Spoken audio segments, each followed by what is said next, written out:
طيب.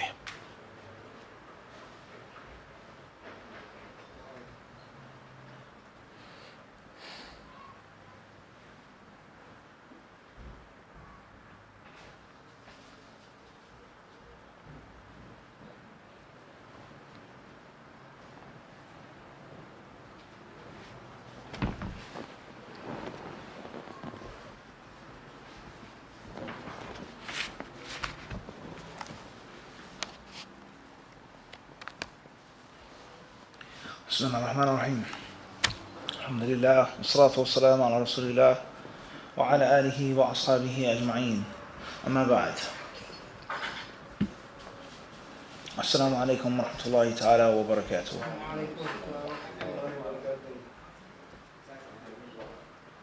We'll be discussing now, inshallah ta'ala, the Eid and its rulings. Bi-idhnillah. The Eid and its rulings. First and foremost, before we get into the specifics of the Eid and Zakat al-Fitr, something that is likely to happen, and for many Muslims in the United States and North America, bi-idhnillah ta'ala, will happen. And that is when the day of the Eid is parallel with the day of Jummah. When the Eid takes place on a Friday. Some Muslims could perhaps pray the Eid on Friday or Saturday, but we know for sure that there are many Muslims in the United States and in North America that have already scheduled, planned, and declared that the Eid will be on Friday. So with that being said, what happens when there are two Eids on one day? Two Eids on one day. Jummah being the first Eid, the weekly Eid, the smaller Eid, the lesser Eid, and Eid al-Fitr being the bigger Eid, or the greater Eid, or the real Eid, the major Eid. What do you do now with regards to going to both sermons, going to both prayers? What is the ruling? Is there a ruling on this, or is it just like any other day, in which you pray the Eid in the morning time, and then Jummah time you go to Jummah and that's it, like nothing special took place or happened? What is the ruling on this? Reading here from Fiqh Sunnah, Shaykh Sayyid Sabiq rahimahullah. It's in the first volume, page 228 of this print. He says, إذا اجتمع الجمعة والعيد في يوم واحد سقطت الجمعة عمن صلى العيد. He says that whenever the Eid is on Friday, whenever Eid and Jummah are back to back like this, he says, then those who make Salat al-Eid do not have to go to Jummah. And Jummah now becomes an option. Jummah is optional for those who have offered the Eid prayer. Meaning, it's optional upon those upon whom it was obligatory. Because women don't have to go to Jummah from the get-go. People that are traveling don't have to go to Jummah from the get-go. People that are sick, they don't have to make Jummah from the what? From the get-go. But those who don't fall under those exemptions, they have to go to Salat al-Jummah. So therefore, those who offer Salat al-Eid, the men, everybody clear on this? So the Prophet offered the Eid prayer, and then he gave the option for those who want to make the Jummah prayer. If you want to come, come. And if you don't want to come, then you what? You don't have to come. And then it says that the Prophet he said, "Man sha'a an yusalli falyusalli." He says, anyone who wishes to pray Jummah, then let him do so. Anyone who wishes to pray Jummah, then what? Let him do so. And this hadith can be found in the 4 Sunan collections and others as well. And it's been declared authentic by other ulama of hadith. The next narration, the next proof, the author says it's narrated by Abu Hurairah radiyallahu anhu, that the Prophet sallallahu alaihi wasallam said, قَدْ اجْتَمَعَ فِي يَوْمِكُمْ هَذَا عِيدًا. He says there are 2 festivals, 2 holidays that can be found in this day of yours, meaning Jummah, Friday. 2 Eids in one day. The Prophet ﷺ says, فَمَنْ شَاءَ أَجْزَأَهُ مِنَ الْجُمْعَةِ. And anyone who wishes to stay home, meaning enjoy his family, enjoy food and drink, and the permissible entertainment, the permissible recreation, then let him do so. And anyone who wishes to come, the Prophet ﷺ says, we are making Jummah. We will establish it. But everyone doesn't have to what? Doesn't have to come. It's an option. It's no longer obligatory and mandatory upon those whom it was previously obligatory. And this hadith can be found in the Sunan of Imam Abu Dawud. The author then says, ويستحب للإمام أن يقيم الجمعة ليشهدها من شاء شهودها ومن لم يشهد العيد لقول صلى الله عليه وسلم وإنا مجمعون وتجب صلاة الظهر على من تخلف عن الجمعة بحضوره العيد عند الحنابلة والظاهر عدم الوجوب لما رواه أبو داود عن ابن الزبير أنه قال عيدان اجتمع في يوم واحد فجمعهما فصلاهما ركعتين بكرة لم يزد عليهما حتى صلى العصر. Now it's going to get even more interesting. The author, he says, the Imam, the leader of the Muslims, even though the people don't have to come to Jummah, it's recommended for him to establish the Jummah. The Jummah should be offered. The service should be provided for those who want to come. Those who wish to come, they should have the option and the window to what? To witness the Jummah. A person says, I offered the Eid in the morning, we ate, we drank, we saw our family members, so on and so forth. I want to hear the dhikr. I want to hear the khutbah. I want to see the Muslims. I want more rewards. I want to continue with my spiritual quest. It was to come to Jummah. So it's recommended for the Imam to what? To do that. And he didn't say that it's obligatory. He didn't say that it's what? Obligatory. Moving forward. He then says, listen carefully. He says, now the next scenario is a person offers the Eid prayer, and they don't have to come to Jummah. But the question is, Umar, does a person have to make Salatul Dhuhr? He says, of course, Person have to make Salatul Dhuhr? Salih? No. Of course or yes? Of course. Of course. You have to make Salatul Dhuhr? Fast? Of course or yes? Which one? Yes, of course, it's the same thing. Tahib. La, tahib.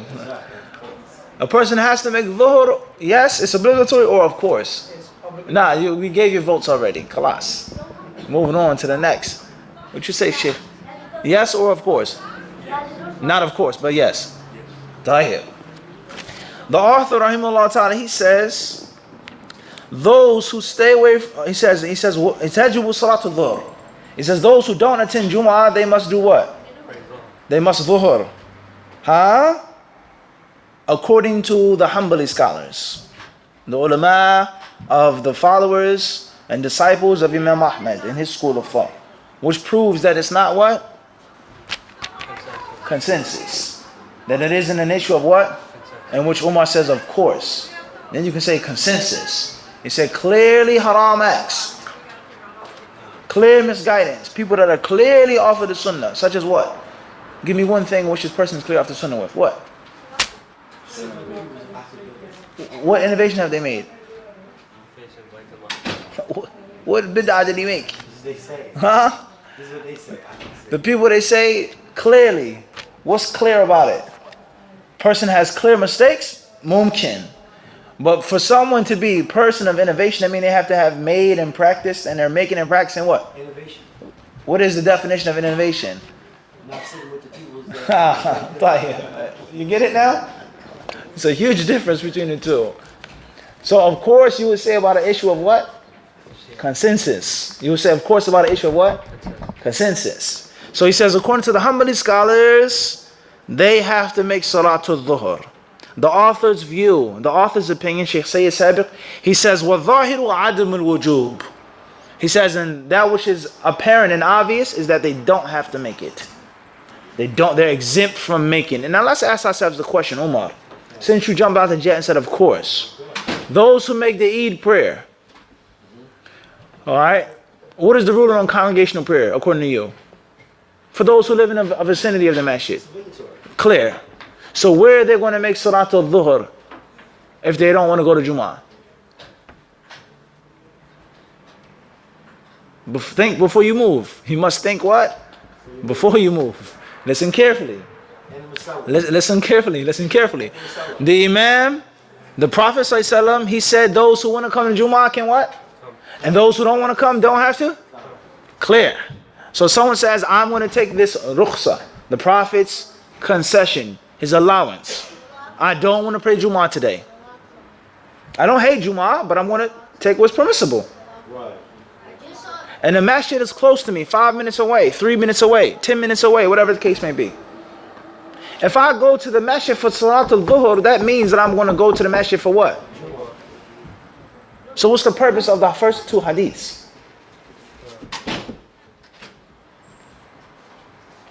It can get even stickier than that. Omar, what's the rule on making a second Jummah in the masjid? If you say it's haram to make a second Jummah, then once they've made Jummah in the masjid, you can't do what? You can't make another Jummah. So where are you going to go now? Where Musalla?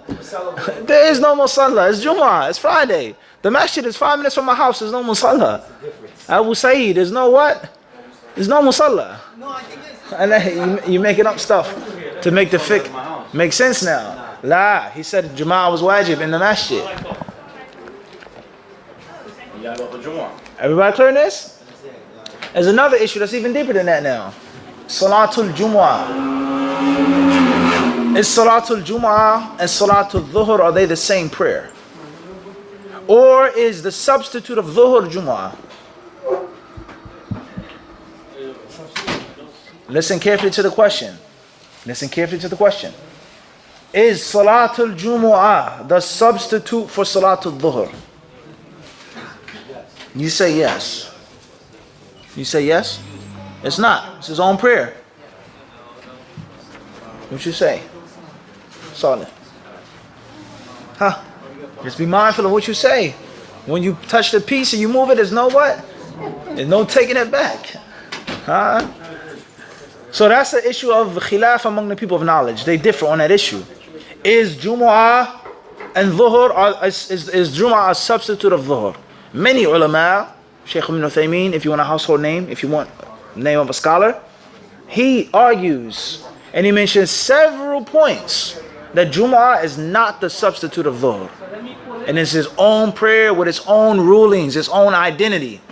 The number of people you need for Jumu'ah, traveling, this, that, men, women, sick, slave, someone locked up. None of them have to make Jumu'ah, but they all have to make what? So he argues that Jumu'ah is not what? A replacement of Dhuhr.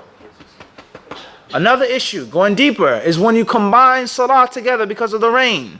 Can you combine Jumu'ah and Asr? Some say no, some say yes. But the well-known opinion is that you what? You can't.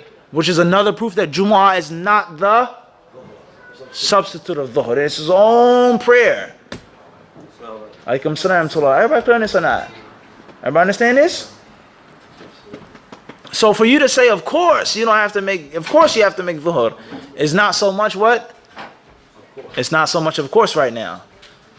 Everybody understand this or not? It's not so much what? Of course. You may say yes. That's nothing wrong with saying what? Yes. But to say of course, that's heavy now. Khair, the author, he then says, rahimahullah, he says in the proof, the Dhuhr is that it isn't obligatory to do Dhuhr. The author, he says, the hadith that's narrated by Abu Dawood, that Ibn Zubayr, he said, Eidani ijtama'a fi yawmin wahidin. 2 Eids on one day. فَجَمَعَهُمَا فَصَلَّاهُمَا رَكْعَتَيْنِ بُكْرَةً وَلَمْ يَزِدْ عَلَيْهِمَا حَتَّى صَلَّى الْعَصْرِ. It says that he did what? Ibn Zubayr, he narrated. Who is he narrating from? Who is Ibn Zubayr, first and foremost? Who? Who's Ibn Zubayr from the Sahaba? Ammu. Who's Ibn Zubayr? We know who Ibn Zubayr is? The son of who? Zubayr, Allahu Akbar. Can't go wrong with that. You can't go wrong with that decision. Tayyib. He narrates, he says, Eidani ijtama'a fi yawmin wahidin. He says there are 2 Eids that have done what? Fallen on what? One day. فَجَمَعَهُمَا. So he combined them. What 2 Eids are you talking about? And Eid. فَصَلَّاهُمَا رَكْعَتَيْنِ بُكْرَةً. So who's he now? He's talking about what? Who's the Imam in the time of Ibn Zubayr? He says that he did what? He combined them and made them how many rak'ah? 2. Bukratan, early in the morning. What? Early in the what? Early in the morning. Then go set. Walam, he says, Lam yazid alayhima hatta salla al-asr. And he did not do anything extra or more until he made asr. So that's the author's proof and his dalil. Is that if you don't go to Jummah, then there's no what? No, didn't say that. The cup is still full. It's hard to let go. He says that if you don't go to Jummah, then there's no what? La. That's not what we said. That's not what we explained. What are we saying, Nafis? What is the author saying? That if you don't go to Jummah, he's scared to say it. Huh? What do we say, Umar? He's Googling it now. Tayyib. What is he saying? Based off of this hadith. That you're combining La. No. Not like that. The author's view is that you don't have to make what? Dhuhr. What's the proof? Because there's 2 Eids in one day, and the Prophet never prayed More than 2. the combination, which was Jummah and Dhuhr. And he didn't do anything until Asr time. So his view, I'm not saying this is my view, okay? He said what? Is that a person does not have to make what? Dhuhr. And he never decisively said it. He said al-Dhahir. Which is sufficient to be a proof and sufficient to be a what? An evidence. But he never said, of course, jumped out of the jet like this, recklessly. Everybody clear on this or not? So what's important is, brothers and sisters, I wouldn't advise any Muslim to not make salat to dhuhr if they're doubtful, if they're unsure, if it's the first time they heard of something like this. Make your dhuhr. But the point I'm trying to prove is what? Is that when you say sunnah and knowledge and hadith and ilm, the way of the salaf, the way of the ulama, that is a tremendous responsibility. That's a what? A tremendous responsibility. It's not that simple and convenient. You have to be willing to do it and implement it what? All around the board. And we always say, empty your cup. There are thousands of hadiths that we haven't read, that we haven't studied, that we haven't memorized, that we don't know about. That's why it's a continual process to learn. And a person will continue to learn as long as he's willing to learn. The moment that you say, I know it all, verbally or physically, pay attention. No Muslim is going to say that. I don't think so. I know everything. But oftentimes we say we know everything with our what? Our actions prove that. Is that that's what we actually believe. I got it. Khalas. No. Empty your cup and continue to do what? Learn and study. And you'll be shocked and surprised at things that you'll come across. And that's not in some weird, strange book. The author says Sunan Abi Dawood. A common, basic book of hadith. Everybody clear this or not? Everybody understand it? So therefore, the summary is, al-khulasa, the summary is, brothers and sisters, is that according to this, what the author has explained, if Jumu'ah and Eid fall on the same day, then a person does not have to make Salatul Jumu'ah. The only thing they have to make is Salatul what? Salatul Eid. Salatul what? Eid. That's what we explained. How many times do we say this? That has nothing to do with Dhuhr yet. We're talking about Jumu'ah now. Do they have to make Dhuhr or not? The author says is that which is apparent is that they don't have to what? Make Dhuhr. That doesn't make sense. How can this be? You're only saying 4 prayers in one day, so and so. That's the author's view. That's his dalil. If you say that you do have to make Dhuhr, you don't agree with the author, that's fine. But you have to now prove it systematically, as we said. Jummah, Dhuhr, masjid, congregation, etc. Everybody clear this or not? So therefore, bidhnillahi ta'ala, those who want to come to the masjid on Friday, if the Eid is on Friday, for Jummah, they can do so. And if they don't want to, then they what? They don't have to. And the best thing to do and the safest thing to do is to make sure that you offer what? Dhuhr. That you offer what? We're confused now. What's the ruling on the Eid prayer? Is the Eid prayer even obligatory? Of course, huh?